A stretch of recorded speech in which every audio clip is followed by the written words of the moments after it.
The trucking industry is sounding the alarm on wasteful spending and broken policies. And one trucker is taking his fight straight to Elon Musk, Vivek Ramaswamy, and DOGE. Gord Magill, he's a career truck driver and author of the Autonomous Truckers Substack. And he joins us now to break down his powerful open letter on theblaze.com and what needs to change to fix America's trucking system. So, Gord, thanks so much for joining us. Can you give us a quick overview of just some of the major issues right now in the trucking industry?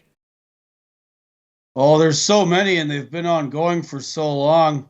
I'll stick to the ones that are in the piece, and specifically my recommendations to DOGE. You opened with saying that the industry is speaking out about this.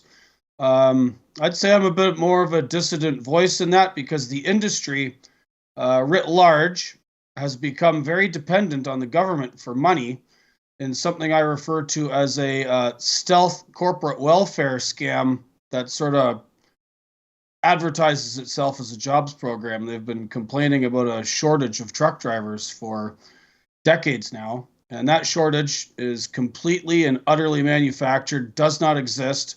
And the claim to it has caused more problems than people really understand. Unbelievable. There's so many interesting things in this letter, which I encourage people to go read at the Blaze. Can you talk a little bit about what you called modern day slavery and its relationship to what's going on? Right. So America and, the sort of West writ large has got a problem with sort of illegal immigration and various flavors of migrants. The United States and Canada are no different. And many of those people have got into the trucking industry, sometimes involuntarily. There was a major sort of indentured servitude scam identified in one of Canada's major newspapers about 5 years ago, where truck drivers, peasants actually from India, were brought to Canada, claimed to be truck drivers, but they weren't, sent to a sort of two-bit truck training school, given licenses without having any comprehensive understanding of the English language or even how to drive, and then sent out over the Rocky Mountains and over to the eastern side of the continent.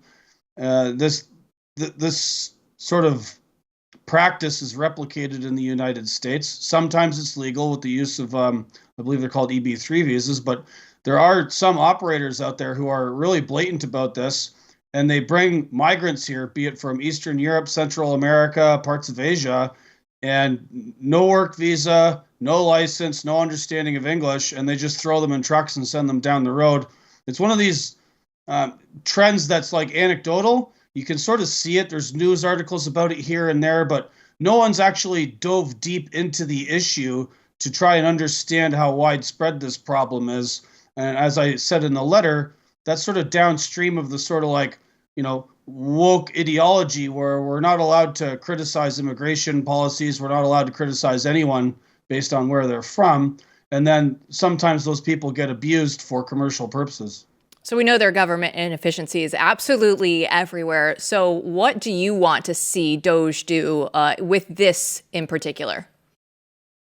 Well, I would like to see DOGE look to cut the fat out of all of this money that goes into CDL mills, which is sort of our vernacular for truck driving schools. There's nearly 10 million people in America who already have a CDL. There's only about 3 million trucking jobs between long haul and running local. The industry needs to ask itself why it goes through so many people.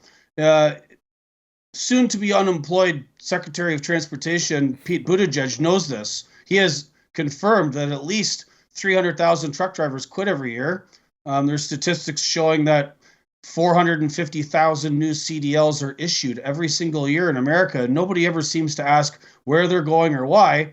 And a great deal of that is subsidized by the taxpayer. And then we end up getting people that maybe shouldn't be in trucking, who maybe aren't the best people. And rookies show up higher in accident statistics. So these costs are offloaded onto the motoring public, onto insurance companies, and nobody even understands it as such, that it's this corporate welfare complex. Gord, you know that right now, in fact, Blaze has a documentary out with Stu on the FAA and problems in hiring when it comes to airplanes. and people have talked about that issue. But what you point out here is something that'd be much more dangerous for people on the road statistically would be if there were incompetence in truck driving through subsidies and a lack of excellence on the road. I mean, this would be far more dangerous than what's going on with airplanes. Is that right? Right. Well, everyone likes to quote the fact that you're far less likely to be involved in an aircraft incident than you are driving. Like, you're statistically way more likely to be involved in an incident on the road. That's proven.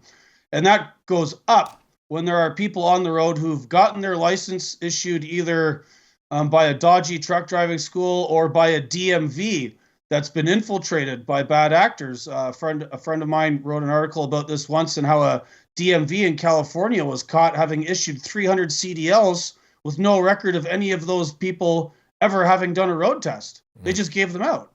And like, this has happened in a few different places. And, the regulatory bodies, such as the FMCSA, are doing what I call rearguard action.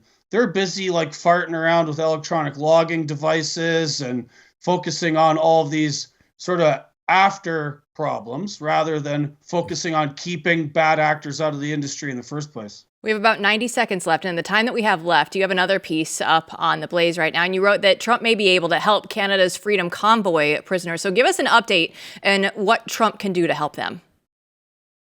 Well, as we know, President Trump is said to be pardoning those folks who were, unlawfully and unjustly incarcerated for extended periods of time, just simply for, trespassing or protesting at the January 6th protest. Canada has a similar problem. There are many people in Canada still going through the court system, still being persecuted by the regime of Justin Trudeau.